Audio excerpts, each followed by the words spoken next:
We started a bit late, so Chitrangani, can I run over by another 5 minutes? We are actually out of time as per the original schedule, but we started about 15 minutes late. Okay, questions from the audience. We have, I guess, 5 or 10 minutes. We can take 2-3 questions from the audience. I've got lots of questions for these guys, but I'd rather hear from you. So until you guys get your questions together, let me ask the panel one question, which is, how do you find out what the next batch of consumers want in terms of mobile apps?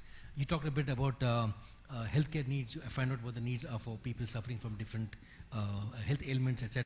You talked as a developer on how to find out different kinds of games, etc. And you talked as an operator of how you create an app store. How do you find out what consumers want in terms of apps and content? Is market research a good way to go through it? Focus groups, etc. Osama. Okay. For me, it's quite natural, because the reason is that we conduct awards, so we get a lot of innovation, so we get a market intelligence because of doing award. But just by looking at, for example, there are 250 million agriculturists in India. They all have mobile.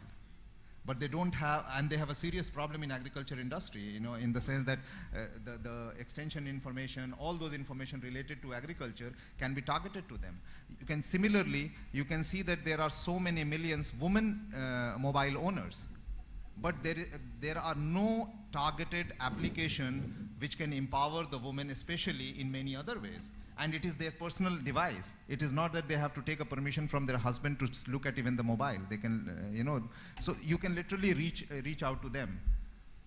And the list goes on. There are hundreds and thousands of health centers which are not working in rural areas. How you can integrate through mobile. So if you look at all these statistics, you can easily then create a market. The reason, what I see at the moment from the developer's perspective, from the telco's perspective, and from all the platform perspective, is that it's a low-hanging fruit that they want to capture immediately in the beginning, so that their effort is lesser and the return is higher, and monetization is easier. And that is the effort that we are seeing, and that's the reason why we are talking about I see app is one of the biggest opportunity to go into rural areas, because app is audiovisual, So as soon as you click on this, you don't even have to literate. You can literally work through the app, even being an illiterate. But I don't see app being developed for illiterate people. We are seeing mostly being developed as for literate people. So as usual, the world only targets the urban, the literate, the educated, the buying community and all that. But I see there is a whole opportunity here where it is important for the bigger organization, the enabling organization, to concentrate and enable that market in a faster manner, because there is a lot of money there even for, beside being empowering them. I think it differs from market to market, the kind of applications the end users wants. I think one of the best people to who can answer this question would be an app store provider who operates an app store. They know they have the stats. They know what apps are. So I will pass this over to Dumi. Dumi would be better to give a perspective on what apps has traction. I mean, from a top level point of view, you can see from the Google Play Store, this thing based on the traction, what sort of apps people are going after. But as Osama said, in emerging markets, there are other communities that we need to look into. How do you really research what sort of apps will really succeed in this space? Even though we like to give very innovative, nice apps, even for illiterate, there are other challenges still. The smartphone pricing and all those things has to overcome to really go to that level and to address those application needs. So I'll pass it over to Dumi. Dumi will give a better perspective on in terms of what apps, especially even in a market like Sri Lanka. I think that these markets are also different. India and Sri Lanka is a huge difference. Same goes to Pakistan, Bangladesh. Sri Lanka, the whole ecosystem is quite different. So I'll hand over to Dumi. Yeah, I think it's very simple. I think it's not research. I mean, I don't think we have ever done any research to find out what apps are required by the consumer. You see, who's making these apps? It's a consumer, right? Who is a developer? He's also a consumer, right? So what we've done as an operator is brought in the app stores when we did the app zone where we said, initially you can do SMS-based apps and any developer, and open the interface to any developer to come in and welcome him and said, develop your app, we give you 70% of the revenues. So these developers did what they thought that they wanted. I mean, if you look at the iStore or the Play Store, all those apps, as I said, there's apps. I mean, if you just go and search for something you want, you will find an app to do that. So it's mostly people saying, hey, I want this, I'm going to develop an app around it, right? So even if, as Osama said, all these sort of CSR-linked apps and it's also because some organization, it's not the operator who did that, it's some organization saying, look, I want to help these women, and I'm going to look around an app that can do that, right? We as an operator did an app called the Etisalat Hub, as Harsha showed it earlier. Why did we do that? Because we wanted to stimulate the market, the smartphone market in this country, and we found that what is literacy? I mean, literacy is not only the ability to read, literacy is also knowing how to use a phone, how to go on the internet. I mean, you ask somebody, an average person in the market, do you know to search a song in the YouTube? And the question comes up, what is YouTube? Right? So the app was all around helping a person to navigate the internet.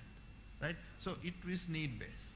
And what is demanded by the consumer, because most of these apps are done by the consumer. So this is how the apps come up. Okay, questions from the audience. Any? Yes, please, get a mic here. To save time, let me come to you. Yeah. Thank you. So I want to ask maybe Harsha, but I think everyone, you talk about feature phones and smartphones. In today's context and maybe 2-3 years down the road, what really do you think is the difference between a feature phone and a smartphone? In fact, my thing is now the two are really blurring and you can't really figure out what a feature phone is. Any thoughts on that? Once again, any other questions, comments? We can take another quick comment and take them back to back. If not, yes, go ahead. Where I understand, the feature phone will die eventually. That's my view. I don't know, a lot of people might have an argument with it. I feel it's dying. And the reason is, a feature phone has its own limitations. In terms of that whole ecosystem, you can't adopt on the feature phone. So for monetization, it's difficult. You can't do a global monetization of your application. Even so you need to go to now, AppZone is great, but it will be only for Etisalat customers. You publish app, it'll take you to only Etisalat. You can't take it to a global audience. But it's the feature phone segment. But if you really look at the smartphone, the way it's evolving, it's beyond your imagination, the kind of the power it brings in. And it's a connected device as well. Which feature phone, the other key challenge was enabling connectivity in a feature phone. I know, I remember the good old days, how difficult it was to, it's not for the common man to go and configure the GPRS settings. It's not easy.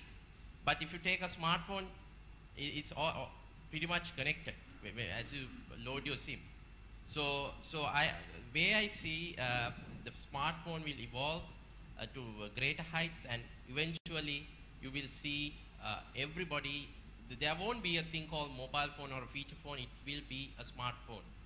That's how the world I'm going to see in another couple of years' time. Well, I guess you wanted to highlight the difference between the smartphone and the feature phone, or what is the future of it will last?